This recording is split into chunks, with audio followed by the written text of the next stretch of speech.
Apresenta Check-up no rádio.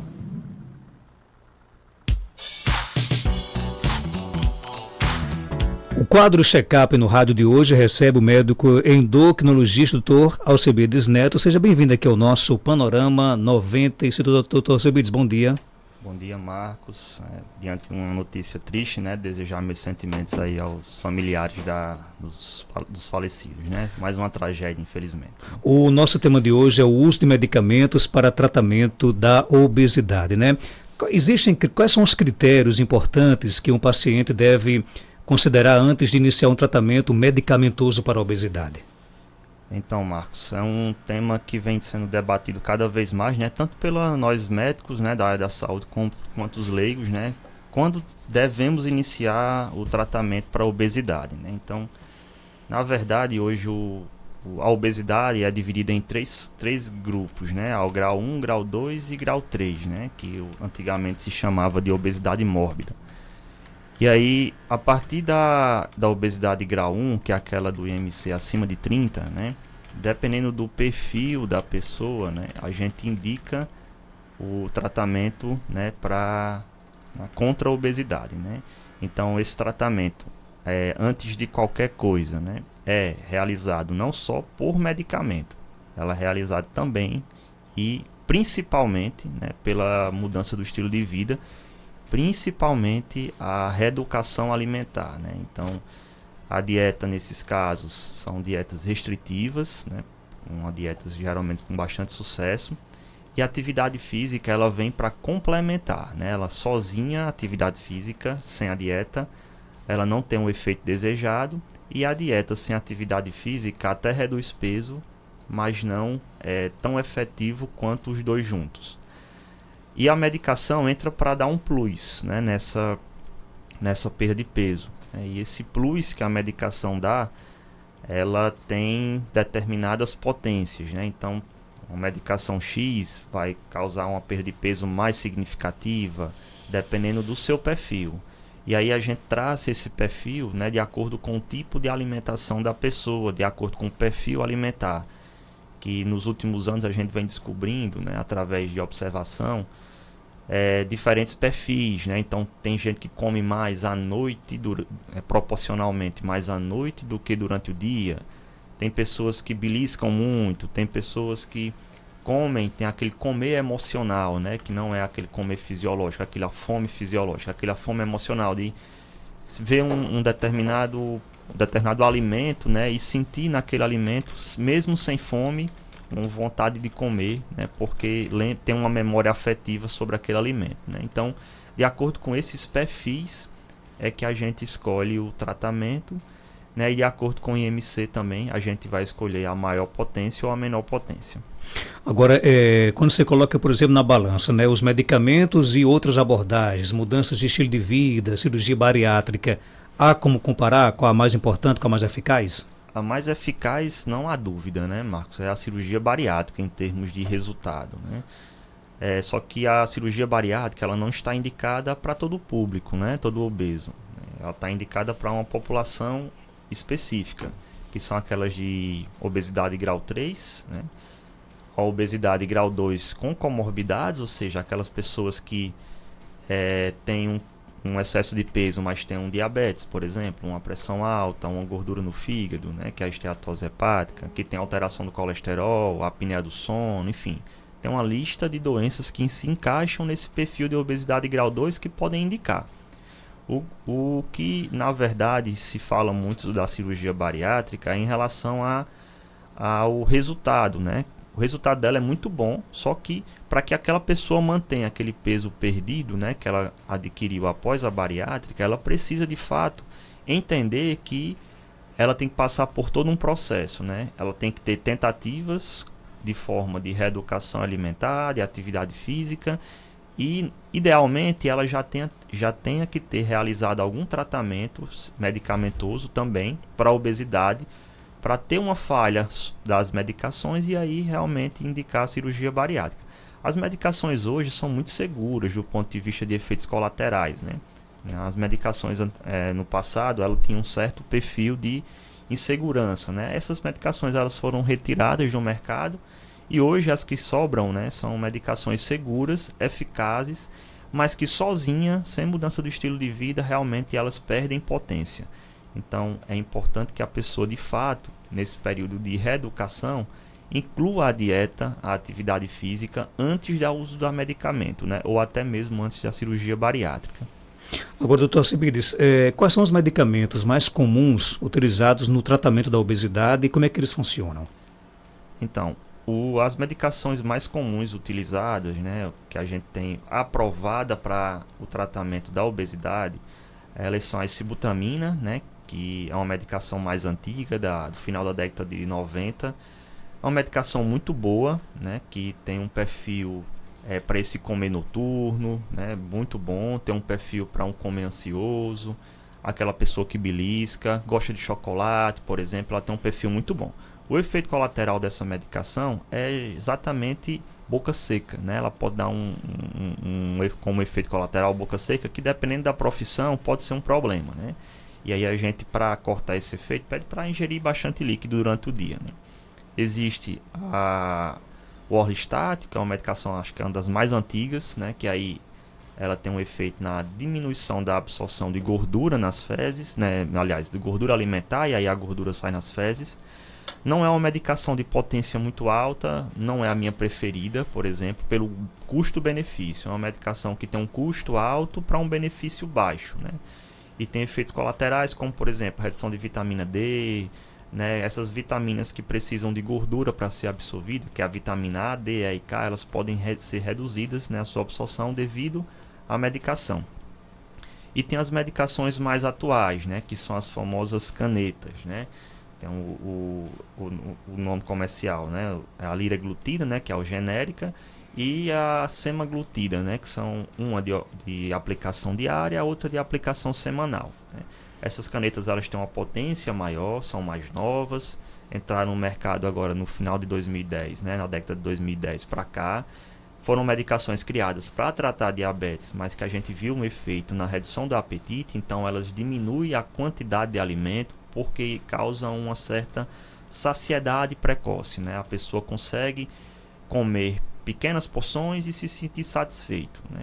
E isso, no final das contas, reduz, né, a carga, né, calórica ingerida e, consequentemente, gera um déficit, né, de calorias e, consequentemente, a pessoa vem a perda de peso. Efeitos colaterais, né? Pode dar náuseas, vômitos, distensão abdominal, algumas pessoas relatam constipação, né? Outras diarreia, então é de perfil a perfil, né? Mas é uma medicação extremamente segura e uma das únicas, né, medicações que hoje a gente também tem benefícios extras, né? Por exemplo, é uma medicação que, diferente da sibutramina, consegue reduzir gordura no fígado, consegue reduzir glicose, melhorar colesterol, ou seja, não é só uma medicação para tratar a obesidade, né? É uma medicação também que tem outros benefícios. E a mais nova que surgiu agora, que é a bupropiona com naltrexona, é uma medicação que já era aprovada nos Estados Unidos há vários anos, mas que chegou no Brasil recente. É uma medicação que também tem um perfil muito parecido com a sibutramina, né, em termos de perfil alimentar, porém o custo é alto. Então, essas são as opções de tratamento que nós temos, né? São medicações seguras e, quando bem indicadas, né, e quando bem esclarecidas sobre os efeitos colaterais, tem ótimos resultados. Então, o segredo para se evitar, por exemplo, o efeito colateral está justamente na forma de gerenciar a medicação? Sim, com certeza, né? Tem algumas medicações, por exemplo, que elas não podem ser usadas, né, em associação com outras. Então, quando você associa, por exemplo, a sibutramina com uma medicação antidepressiva, antidepressivo contra a ansiedade, né? Essas medicações elas têm praticamente o mesmo efeito, né? Então, pode potencializar a boca seca, pode potencializar uma ansiedade, e isso de fato ser um efeito colateral que o paciente não vai tolerar, e isso contraindicar o tratamento, né? Abandonar, na verdade, o tratamento.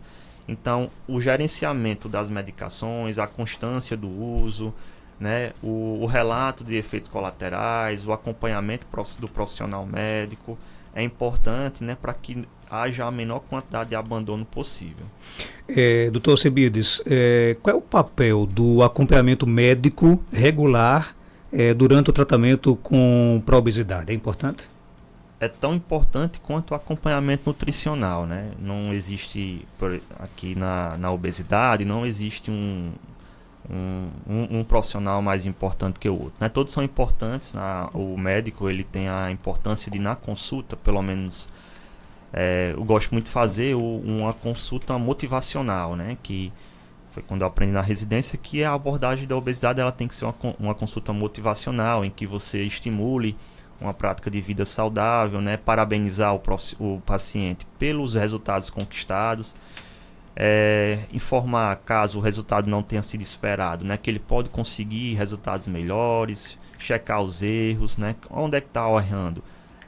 Na alimentação do final de semana, né? Então aqui em Caicó, por exemplo, tem um perfil muito de final de semana sair para comer fora de casa, né? Isso é um problema para a obesidade, porque aqui na cidade nós temos uma culinária peculiar, né? Em termos de alimentação. Então, aqui a gente tem muita filé, pizza, sanduíche na rua. Isso, de fato, para quem está em tratamento para obesidade, sair de casa no final de semana para comer fora, aquelas calorias que ela poupou durante a semana, ela pode, de fato, ganhar, né? Aquela bebida alcoólica, por exemplo, a cerveja do final de semana, né? Tem gente que toma uma grade, né, de cerveja, uma caixa de cerveja. Cada long neck de cerveja, né, seja ela qual for a marca, tem 300 calorias, mais em média. Então, se você usar 5 long necks, você já comeu todas as refeições do dia. Ou seja, você já fez café, almoço e jantar. Então, quando a gente às vezes senta para beber, 5 é só o início, né? Então, dependendo da pessoa que está em tratamento ou não para obesidade, né, pode realmente ganhar isso, levar durante a semana o consumo energético dela, mesmo ela fazendo dieta durante a semana, superar, né, aquele final de semana, superar as calorias do meio de semana. Isso ser um problema para o peso, né? Mas a consulta médica ela é importante nesse sentido motivacional. Agora, quais as expectativas realistas de perda de peso quando você começa a usar o medicamento? Porque quem usa quer perder peso, né? Mas existe realmente uma expectativa positiva? Eu vou tomar aquele medicamento, vou perder realmente peso? Se você aliar a atividade física e a alimentação, sim, né? Só o medicamento não. O medicamento por si só, sem atividade física e dieta, se você me perguntar qual é a porcentagem de perda de peso, eu não tenho como te dizer, porque toda medicação hoje, Marcos, né, e os ouvintes, quando ela é aprovada, cientificamente falando, para tratar uma determinada doença, ela nunca é utilizada sozinha. Por exemplo, eu vou testar aqui uma medicação, eu nunca vou dar ela sozinha para você. Eu tenho que testar em outra pessoa uma medicação placebo e comparar com ela.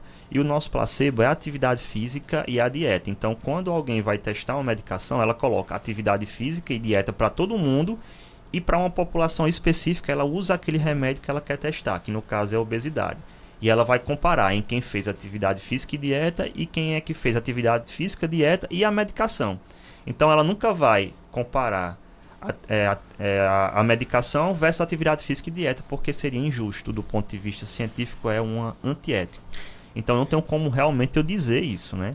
Mas o que é que a gente vê? Que em algumas pessoas que mantêm a medicação, mas que não faz atividade física e dieta, ou elas mantêm o peso, ou elas perdem pouco, né? Então, daí a importância da gente associar os dois. E um detalhe bem importante, jamais tomar medicação sem prescrição médica, né?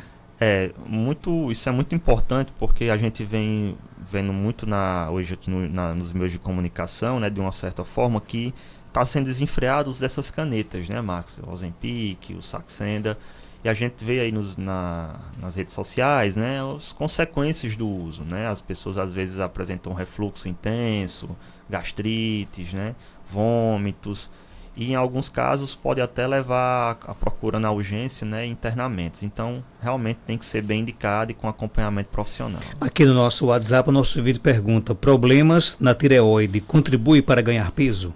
Isso é uma pergunta que eu escuto todos os dias, Marcos. E eu acho que a população, na verdade, não só aqui de Caicó, né, mas do Brasil inteiro, né, do mundo inteiro, atrelam isso à tireoide, né? Então, isso aconteceu, de certa forma, né, historicamente falando, numa entrevista que Ronaldo Fenômeno, quando foi se aposentar, disse que estava se aposentando porque tinha problema de tireoide e tinha ganhado peso, né? Então, depois disso, de fato, a gente vem tentando, de certa forma, quebrar esse vínculo que tem. A tireoide com a obesidade, ela só tem impacto no peso em si quando ela está muito descontrolada, né? Ou seja, quando tem um hipotireoidismo muito acentuado. E isso, de fato, não é pelo hormônio em si, né? Isso é devido à retenção hídrica, né? Retenção de água que acontece na situação do hipotireoidismo. Então, quando você trata o hipotireoidismo, você chega a perder peso, sim, mas você perde líquido, né? Que é entre 2 a 3 quilos em média. Mas aquele 20 quilos, 25 quilos que ganhou, não foi pela tireoide, de fato foi pelo excesso de alimentos. Outra pergunta, queria perguntar ao Dr. Alcebiades se eu devo me preocupar com o resultado da ultrassom da minha tireoide. Na grade TI RADS deu a classificação C e a letra B que compõe essa grade. Sempre que faça a biópsia, dá indeterminado, um dia pode vir a ser maligno, 2 características para malignidade. Mas o médico não quer fazer a cirurgia porque o nódulo é muito pequeno, só pede para acompanhar. Assim, eu não entendi muito bem qual a classificação TI-RADS, né, que ela falou. Se ela disse que é o C, realmente a classificação TI-RADS ela é dividida em TI-RADS 1, 2, 3, 4 e 5.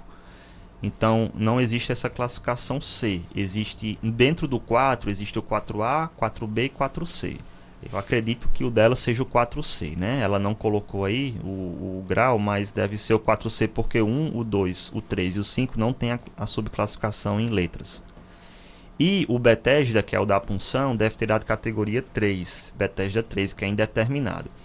Se ela tiver realizado 2 punções e as 2 tiver dado indeterminado, a minha orientação, né, dependendo obviamente... Ela colocou aqui apenas 4, deu 4. TI-RADS 4 ou Bethesda 4? Ela só colocou 4, não acrescentou. Existe 2 classificações, existe a classificação da ultrassom e a classificação da punção. As 2 são classificadas em números, né? Então, a ultrassom ela é de 1 a 5 e a da punção é de 1 a 6. Então, se for 4 da ultrassom e 3 da punção, se ela repetiu a punção e tiver dado 3... ela tem 2 opções, ou cirurgia ou fazer teste genético para ver se ela tem mutação que aumenta o risco de câncer. E aí, o grande problema do teste genético é que ela é caro, né? Custa em média de 3 a 6 mil reais. Então, muitos preferem realizar a cirurgia. Então, tem que ver o caso com cuidado, né? Para não... Aqui realmente eu não estou vendo a imagem e nem estou vendo a punção. Mas, se ela tem 2 punções, Bethesda 3... ela precisa realmente ou fazer a cirurgia ou o teste genético. Tem mais perguntas aqui. Doutor, o que você acha da medicação laranja moro e o cromo? Se ajuda junto à dieta a emagrecer? Não tem estudos demonstrando benefício com cromo ou com qualquer outro suplemento alimentar na redução do peso, né? Então isso infelizmente, que a gente vem observando muito no dia a dia do consultório, é que se prescrevem um conjunto de suplementos alimentares a informação que o profissional dá, né, para o paciente é que tem uma promessa de perda de peso. Então isso não tem justificativa científica, né? Então, do ponto de vista médico, eu não posso prometer uma perda de peso com suplemento alimentar porque eu não tenho substrato científico para comprovar isso. Mandar aqui um forte abraço, está aqui lhe parabenizando pela abordagem de hoje, Dr. Eliezer Júnior, fonoaudiólogo aqui de Caicó. Está gostando bastante aqui da abordagem aqui sobre o tema, viu? Dr. Alcebiades Neto, ele é médico e endocrinologista, está no Instituto Penedo, na rua Maria de Fátima Gomes, 1260, bairro Penedo, aqui em Caicó. Telefone 99647-7721 e no Instagram, Dr. Alcebiades Neto. Obrigado pela sua participação. Eu que agradeço. Passei um tempo aí fora, pois né? Mas tem que vir mais, viu? Eu que agradeço Você voltou com as chuvas, né? Pois é, voltei com as chuvas e que venham mais, né? Estamos Deus precisando. Tem até um depoimento aqui, não sei se você apagou, Geraldo, não, tá aqui. Melhor médico que já vi na minha vida, doutor Alcebiades, maravilhoso. Fui a ele ontem, Maria Rosana. Obrigado. Fico agradecido e feliz. Quem? Francisca Segurança. É o áudio sobre... Tá elogiando. Mas pode colocar o áudio no ar? Pode colocar. Vamos lá então, colocar. A Francisca tem um decibéis lá em cima, né? Vamos lá. Bom dia, Marcos Danta. Marcos Danta, aonde é que esse médico atende? Doutor Abdi, o nome dele? Ele é de tireoide e de diabetes. Pergunta a ele, que eu estou escutando. Um abraço, Francisca Segurança, doutor Alcebiades, Alcebiades Neto, está lá no Instituto Penedo, aqui em Caicó e também outros municípios também, né, doutor? Eu faço alguns municípios aqui do Seridó, Jardim do Seridó, Parelhas e Cruzeta. Ok, então, obrigado, viu? Forte abraço. 7h45, já a gente volta com mais informações.